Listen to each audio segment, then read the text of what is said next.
ಇವ್ ಎರಡು ಮಕ್ಕಳು ಬಂದಿನ ತಕ್ಕಿ ಬೆಳಕತ್ತಾವ. ಇವ್ರು ಏನು ಸಂಬಂಧ ನಿನಗ? ಸಂಬಂಧ ಏನು ಹೇಳೀಗ? ಇವ್ರು ಯಾರು ಯಾತಕ್ಕಾಗಿ ಬಂದಾರ? ನಿನ್ನ ತಕ್ಕಿ ಯಾಕೆ ಹೈಲಕತ್ತಾರ ಅಂದಾಗ ಅವಾಗ ಸೋಮರ ಹೇಳ್ತಾನ, ಏನ್ ಹೇಳ್ತಾನಪ್ಪ? ಇವ್ ಎರಡು ನನ್ನ ಅಣ್ಣನ ಮಕ್ಕಳು, ನನ್ನ ಹೆಣ್ತಿ ಒಬ್ಬಕ್ಕೆದಳ ಕನ್ನವ ಇನ್ನು ಬಂದಂತ ಜಾತದತ್ತಿ ಮಕ್ಕಳು ಅದಾವ. ನನ್ನ ಬೆನ್ನತ್ತಿ ನಿಮ್ಮ ರಾಜನ ದಂಡೆಲ್ಲ ಕರ್ಸ್ರಿ, ಅವ್ರು ತಗೊಂಡ್ ಬರ್ತೀವಿ ತಿಳ್ಕೊಂಡ. ರಾಜನ ದಂಡ ದರ್ಬಾರ ಆನೆ ಎಂಬಾರಿ ತಗೊಂಡು ಹೋಗಿ ಮಾಳಪ್ಪ ಜಕ್ಕಪ್ಪನ ತಗೊಂಡ ದಿಲ್ಲಿ ಹಸನಾವತಿ ಪಟ್ಟಣದಾಗ ಮೆರವಣಿಗೆ ಮಾಡ್ಕೊತ ಹೊಂಟಿದ್ರು. ಅವಾಗ ಇವ ಒಂಟಿ ಬಾವ ಅಂದಿದ್ದ ಸಮರಾಯಗೌಡ.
ಹಿಡದ ಕೊಟ್ಟವರಿಗೆ ಕೊಡತಿಂದನ ಐಶ್ವರಿ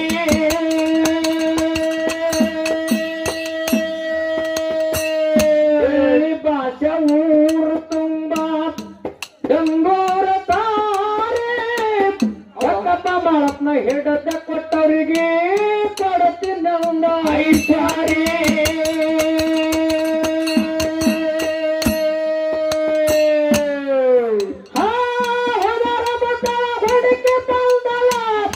ಹೋಗಿ 12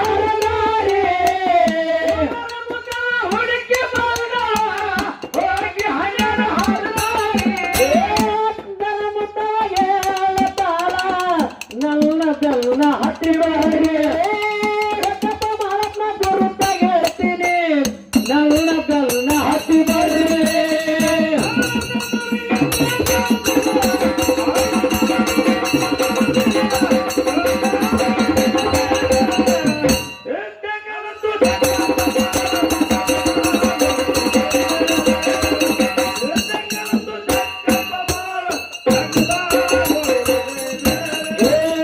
ಮುದ್ದವನ ಮಾತ ಕೇಳಿ ರಾಜನ ದಂಡ ಇದ್ದ ತಯಾರಿ ಜಾಡ ಭವನ ಗುಡ್ಡಕ್ಕೆ ಬಂದರು ಹಿಡಿದು ನಟ್ಟಗ ದಾರಿ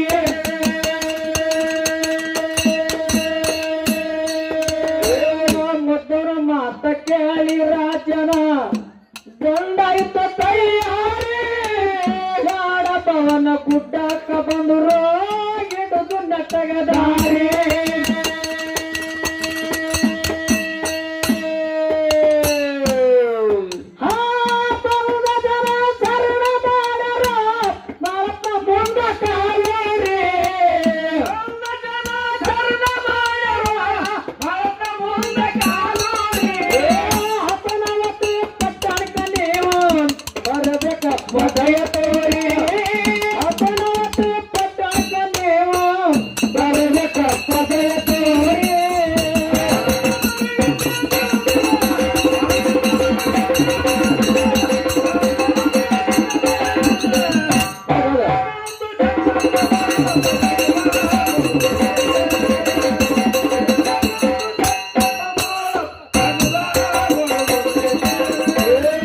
ಒಟ್ಟಿ ಒಳಗ ಶಿವಸ್ಥಾನ ಎಲ್ಲ ನಿಮ್ಮ ಹೆಸರಿಗೆ ಸೇರಿ ನೀವು ಬರ್ಲಿಕ್ಕ ರಾಜನ ಮಗ ಮಾಡತಾನ ಕಿರಿಕಿರಿ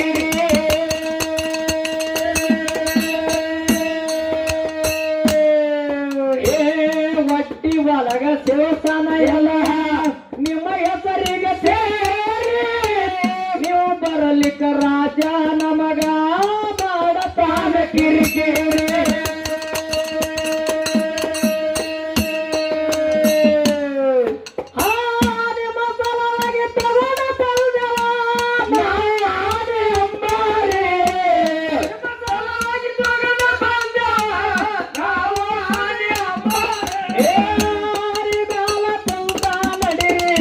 ಒಬ್ಬನು ಜಂಬು ಸವಾರಿ ಆನೆಗಾಲ ಕೊಂಡ ನಡಿರೋ ಒಬ್ಬನು ಜಂಬು ಸವಾರಿ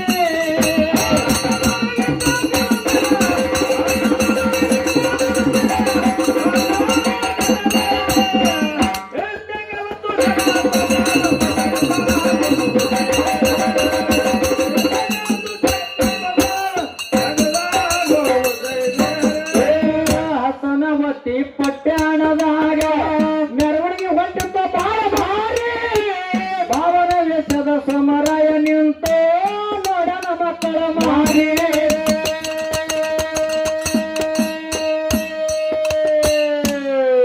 ಆ ಹಸನವತಿ ಪಟ್ಟಣದಾಗ ಮೆರವಣಿಗೆ ಹೊಂಟಿದ್ದ ಬಾಳ ಭಾರಿ ಭಾವನ ವೇಷದ ಸಮರಾಯ ನಿಂತ ನೋಡನ ಮಕ್ಕಳ ಮಾರಿ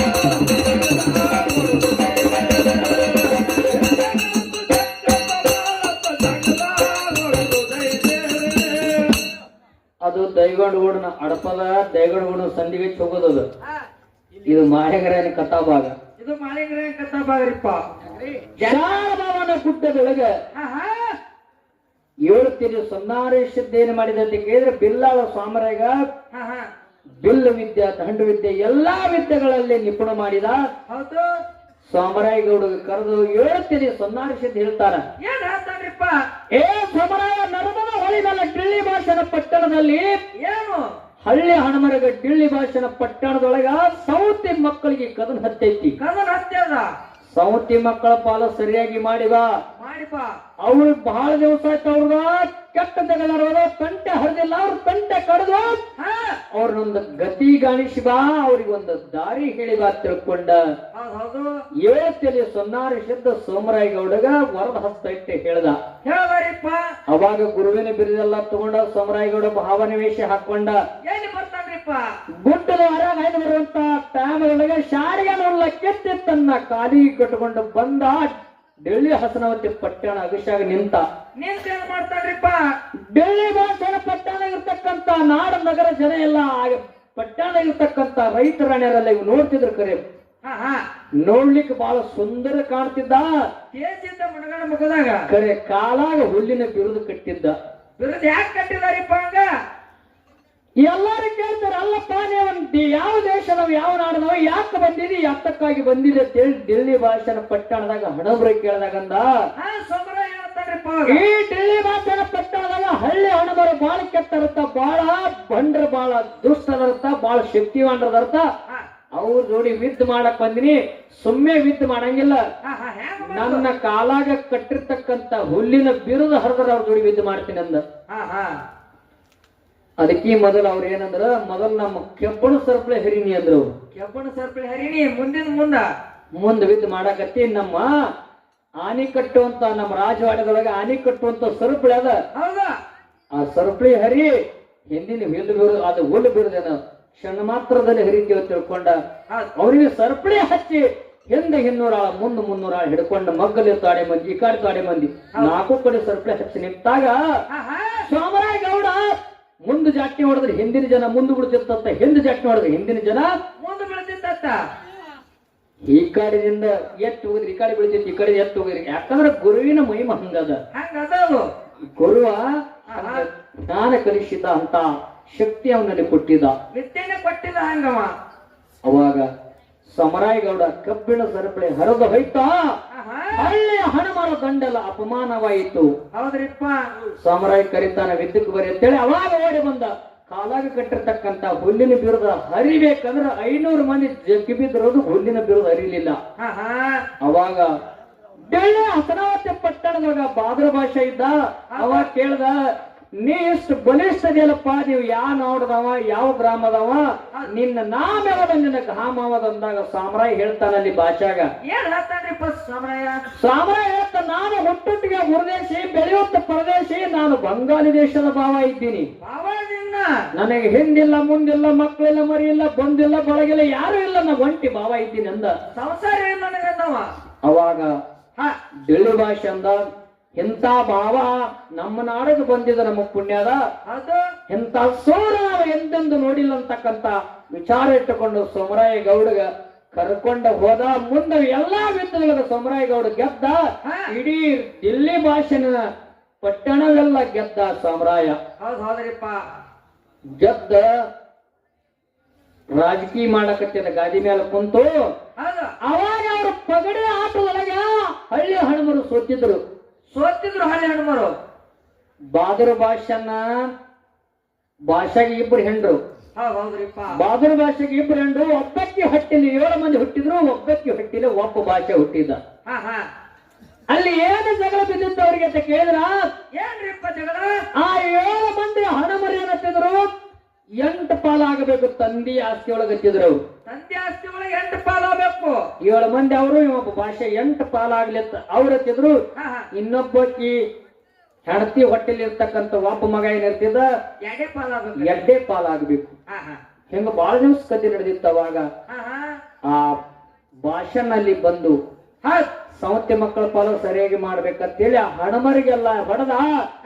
ಪಗಡಿ ಆಟದ ಆಡಿ ನಮಗ ಸೋತಂದ್ರ ನಮ್ಮ ರಾಜಕೀಯ ಅವಾಗ ಬಿಡ್ತೇವಿ, ನಿನಗೆ ಯುದ್ಧ ಮಾಡೋದು ನಾವು ಕೊಡಂಗಿಲ್ಲ, ಜೀವ ಹೋಗ್ಲಿಕ್ಕರೆ ನಮ್ಮ ರಾಜಕೀಯ ಬಿಟ್ಟು ಕೊಡಂಗಿಲ್ಲ, ಅದ್ರ ನಮ್ಮ ಆಸ್ತಿ ಬಿಟ್ಟು ಕೊಡಂಗಿಲ್ಲ. ಅದ್ರ ಹಣಮರು ಅವಾಗ ಪಗಡಿ ಆಡ್ಲಕ್ ಗೊತ್ತಾಗ ಸೋಮರಾಯ ಗೌಡ ತನ್ನ ಕೈಯಾಗಿರ್ತಕ್ಕಂತ ಉಂಗುರ ಹತ್ತದಲ್ಲಿ ಪಗಡಿ ಆಡ್ಲಕ್ ಬರೇ ಉಂಗುರ ಹತ್ತದವ.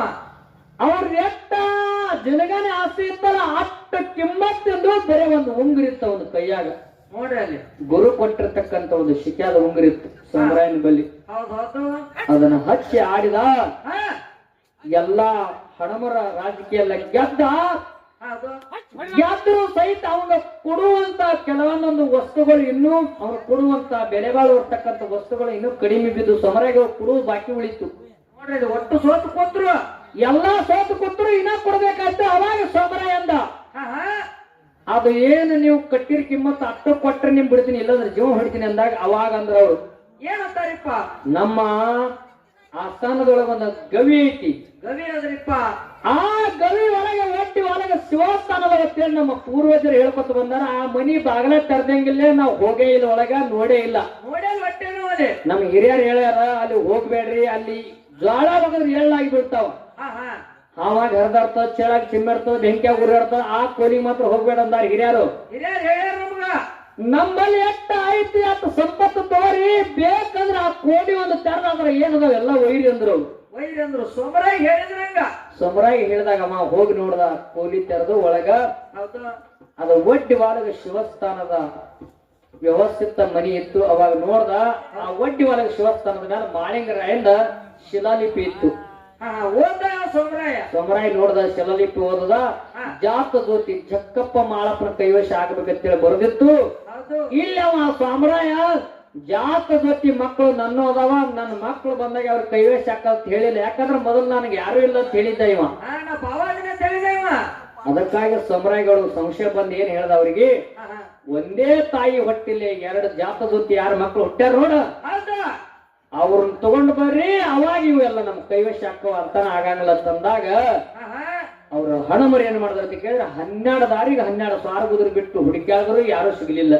ಸಿಗ್ಲಿಲ್ಲ. ಅವಾಗ ಏನಾಯ್ತ್ರಿಪ್ಪ ಕಡೆಗೆ ಊರಾಗ ಡಂಗ್ರ ಹೊಡೆದ್ರ ಅವರು. ಹಾ ಏನಂತ ಒಂದೇ ತಾಯಿ ಹೊಟ್ಟಿಲಿಟ್ಟಿರ್ತಕ್ಕಂಥ ಜಾತ ಜ್ಯೋತಿ ಮಕ್ಕಳು ಹುಡುಕಾಡಿ ಕೊಟ್ರೆ ನಿಮ್ಗೆ ಸಂಪತ್ತು ಕೊಡ್ತಾ ದೌನ್ಯ ದೌಲತ್ತು ಕೊಡ್ತಾ ತಿಳ್ಕೊಂಡು ಡಂಗರ ಹೊಡೆದ್ರು ಕರೆ ಯಾರಿಗೆ ಸಿಗಲಿಲ್ಲ. ಹಾ ಹಾ ಒಂದು ದಿವಸ ಹೋಗಾರ ಮುದ್ದ ಹೋಗಿ ಹುಡುಕಿ ತೆಗೆದಳು. ಶಾರಬಾಬನ ಗುಡ್ಡದಿಂದ ಮಾಳಪ್ಪನ ಕುದುರೆ ದಿನಂಪ್ರತಿ ರಾಜನ ಹೂವಿನ ಬಗಿಟಕ್ಕೆ ಬರ್ತಿತ್ತು. ಬರ್ತಿತ್ತು ಜಕರಾಯ ದೀಪಕನೆಂಬ ತೇಜಿಯರವ, ಮಾಳಪ್ಪ ದೀಪಕನೆಂಬ ತೇಜಿಯರು ಬರ್ತಿದ್ದ, ಜಕರಾಯ ಗಂಗಾಧರ ತೇಜಿಯವರು ಬರ್ತಿದ್ದ. ಎದಕ್ ಬರ್ತಿದ್ರಿಪ್ಪ ಅವರು ದಿನಂಪ್ರತಿ ಆ ದಿಲ್ಲಿ ಭಾಷಣ ಹಸನಾವತಿ ಪಟ್ಟಣದ ರಾಜನ ಹೂವಿನ ಬಗಿಸವನ್ನು ಹೂ ಮುಡ್ಕೊಂಡು ಹೋಗಿದ್ರು ಅವರು. ಹೌದು ಅದು ಒಂದು ದಿನ ಹೋಯ್ತು, 2 ದಿನ ಹೋಯ್ತು, ದಿನಂಪ್ರತಿ ಹೂ ತೆಳಗಿ ಬೀಳುವಂತ ವಿಚಾರ ಕಂಡಾಗ ಹೋಗಾರ ಮತ್ತ ಯಾರು ಹೂವು ಕೆದಬೇಕಂತಾರೆ ಇಲ್ಲಿ ಅಂತ ತಿಳ್ಕೊಂಡು ಬಂದಿದ್ದ. ರಾತ್ರಿ ಹೋಗಿ ಕವಲಾ ಕೂತಾಗ 2 ತೇಜಿಗಳು ಬಂದು ಆ ತೇಜಿ ನೋಡಿ ಹೂಗಾರ ಮುತ್ತವ ಬೆನ್ನತ್ತಿ ತೇಜಿಯಿಂದ ಮುಳ್ಳಿಗೆ ಮುಳ್ಳ ಕಲ್ಲಿಕ್ಕಲ್ಲಿ ಗಂಟ ಹಾಕೋತ್ ರಾತ್ರಿ ಹೋಗಿ ಶಾರಬಾಬನ ಗುಡದಾಗ ಸೋದ್ ಮಾಡ್ಕೊಂಡು ಬಂದು ರಾಜ ಹೇಳ್ದಕ್ಕಿ, ಅವಾಗ ಏನ್ ಮಾಡ್ತಾರೆ, ಒಂದೇ ತಾಯಿ ಹೊಟ್ಟಿನ ಹುಟ್ಟಿರ್ತಕ್ಕಂಥ ಜಾತದತ್ತಿ ಮಕ್ಕಳು ಅದಾವ, ನನ್ನ ಬೆನ್ನತ್ತಿ ನಿಮ್ಮ ರಾಜನ ದಂಡೆಲ್ಲ ಕರ್ಸ್ರಿ ಅವ್ರು ತಗೊಂಡ್ ಬರ್ತೀವಿ ತಿಳ್ಕೊಂಡ. ರಾಜನ ದಂಡ ದರ್ಬಾರ ಆನೆ ಎಂಬಾರಿ ತಗೊಂಡು ಹೋಗಿ ಮಾಳಪ್ಪ ಜಕ್ಕಪ್ಪನ ತಗೊಂಡ ದಿಲ್ಲಿ ಹಸನಾವತಿ ಪಟ್ಟಣದಾಗ ಮೆರವಣಿಗೆ ಮಾಡ್ಕೊತ ಹೊಂಟಿದ್ರು. ಅವಾಗ ಇವ ಒಂಟಿ ಬಾವ ಅಂದಿದ್ದ ಸಮರಾಯಗೌಡ. ಬಂಟು ಸಮರಾಯಗೌಡ ಮಕ್ಕಳು ಮೆರವಣಿಗೆ ಹೊಂಟದ ನೆತ್ತ ನೋಡಿ ಮನಂದ ಆದ ಮನಸ್ಸಿನೊಳಗ ಖುಷಿ ಆಯ್ತು. ಖುಷಿ ಆಯ್ತು. ಯಾಕಂದ್ರ ತಾಯಿ ತಂದೆ ಇಲ್ಲದ ಪರದೇಶಿ ಮಕ್ಕಳು, ಹೌದು ಅಣ್ಣ ಉಮ್ಮರ್ಜಿ ಉಂಬಳೆ ಠಾಣಿನ ಮೇಲೆ ಉಳ್ದ, ಅಮೃತ ಬಾಯಿ ಬಾರಾಮತಿ ಒಳಗೆ ಉಳ್ದಾಳ. ಅಣ್ಣನ ಮಕ್ಕಳು ಪರದೇಶ ಇದ್ರು ಸಹಿತ ಇಂಥ ವೈಭವದ ಹೊಂಟಾರಲ್ಲ ತಿಳ್ಕೊಂಡು ಹರುಷ ಆಯ್ತು. ಅವಾಗ ತೇಜಿ ಮೇಲೆ ಆನೆ ಅಂಬಾರಿ ಮೇಲೆ ಕೂತಿರ್ತಕ್ಕಂಥ ಜಕ್ಕಪ್ಪ ಮಾಳಪ್ಪ ಸೋಮರಾಗಿ ನೋಡಿ ಓಡಿ ಹೋಗಿ ಬಂದು ತೆಕ್ಕಿ ಬಿದ್ರು. ಎಳ್ಳಿ ಭಾಷೆ ಗಾಬರಿ ಆಗಿಬಿಟ್ಟ. ಅಲ್ಲಪ್ಪ ನೀವು ಹುಟ್ಟುಟ್ಟು ಪ್ರದೇಶ ಅಂದಿದ್ದಿ, ಬೆಳೆಯುತ್ತ ಪ್ರದೇಶ ಅಂದಿದ್ದಿ, ಇವ್ 2 ಮಕ್ಕಳು ಬಂದಿನ ತೆಕ್ಕಿ ಬೆಳಕತ್ತಾವ, ಇವ್ರು ಏನು ಸಂಬಂಧ ನಿನಗ? ಸಂಬಂಧ ಏನು ಹೇಳೀಗ? ಇವ್ರು ಯಾರು ಯಾತಕ್ಕಾಗಿ ಬಂದಾರ, ನಿನ್ನ ತೆಕ್ಕಿ ಯಾಕೆ ಹೈಲಕತ್ತಾರ ಅಂದಾಗ ಅವಾಗ ಸೋಮರ ಹೇಳ್ತಾನ, ಹೇಗಾಗ್ತಾನಪ್ಪ, ಇವ್ 2 ನನ್ನ ಅಣ್ಣನ ಮಕ್ಕಳು, ನನ್ನ ಹೆಣ್ತಿ ಒಬ್ಬಕ್ಕೆದಳ ಕನ್ನವ, ಅಕ್ಕಿನೂ ಬಂದಾಳ, ನಮ್ಮ ಸಂಸಾರ ಹಿಂಗೈತಿ, ನನ್ನ ಗುರುವಾಗಿ ನನಗ ದಿಲ್ಲಿ ಹಸನಾವತಿ ಪಟ್ಟಣಕ್ಕೆ ನಿಮ್ಮ ನ್ಯಾಯ ಬಗೆಹರಿಸಲಕ್ ಕಳ್ಸ್ಯಾನ, ಅದಕ್ಕೆ ಬಂದಿದ್ದಪ್ಪ ಸುಳ್ಳು ಹೇಳಿದ.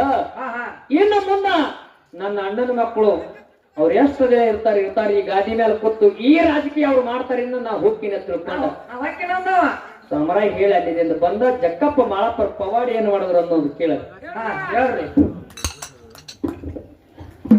ಏ ಭಾಷೆ ಸೋಮರಾಯಿಗ ನೀನು ಅಲ್ಲಂದಿದ ಸಂಸಾರಿ, 2 ಮಕ್ಕಳ ಯಾರು ಅಂತ ನನಗ ಹೇಳಬೇಕು ತರಾತುರಿ.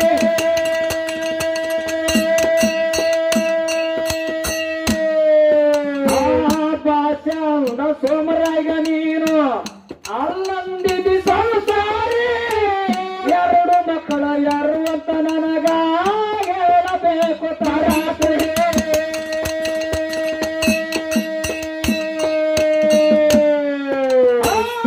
ನನ್ನ ಮಕ್ಕಳು ಹೆಣ್ಣು ಬಾಲಿಕನ್ನವ ನನ್ನ ಹೆಂಡತಿ ನಾರಿ.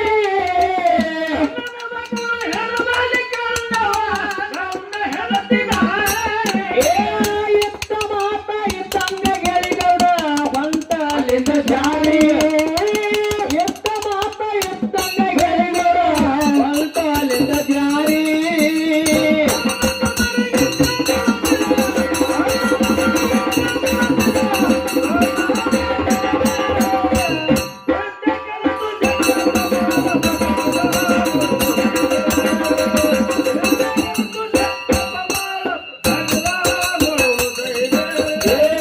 ಸಮರಗೌಡ ಮಾಳಿಂಗರಾಯಗ ಹೇಳತಾನ ಒದರಿ ಎದ್ದರದಿಕ್ಕಿ ಸುದ್ದಾಗಿ ಮಾಡ್ರೆ ಇದ್ದು ಬಾಳ ಹುಷಾರಿ.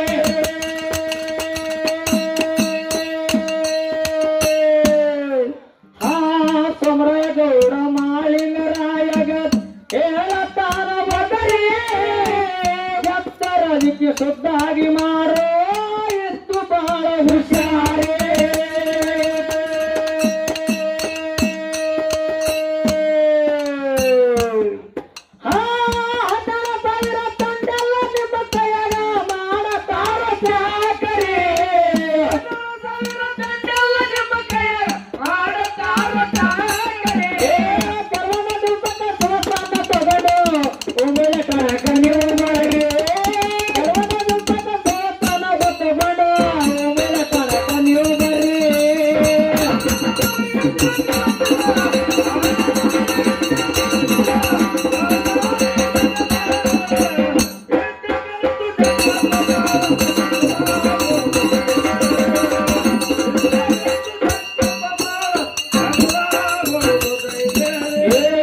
ಮಾಳಿಂಗರಾಯ ಮಾಡಿದ ಲೀಲ ಮತ್ತೊಮ್ಮೆ ಹೇಳುತ್ತಾರೆ. ಅರನಳೆಂಬೂರಾಗ ಕಟ್ಟಿಸಿದ್ರು ಕುಮಟನೆಂಬು ಕೆರೆ.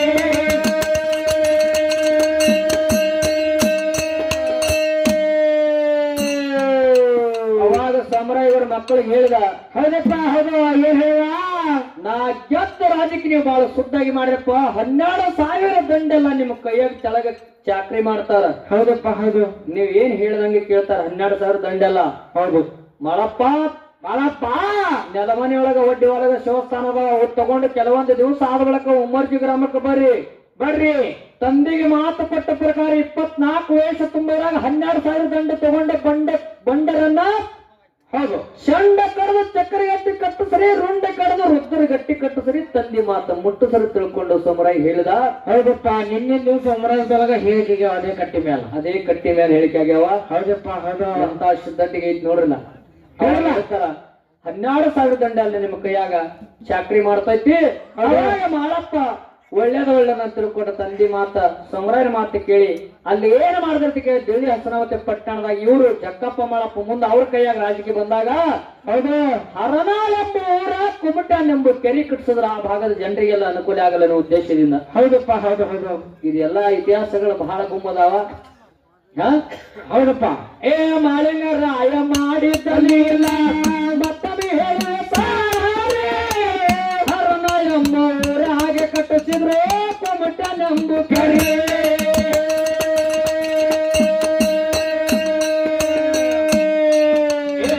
ಮಾಳಿಂಗರಾಯ ಮಾಡಿದಲಿಲ್ಲ ಮತ್ತೊಮ್ಮೆ ಹೇಳುತ್ತಾರೆ. ಹರನಾಳೆಂಬ ಊರ ಹಾಗೆ ಕಟ್ಟಿಸಿದ್ರು ಕುಮಟನೆಂಬ ಕೆರೆ.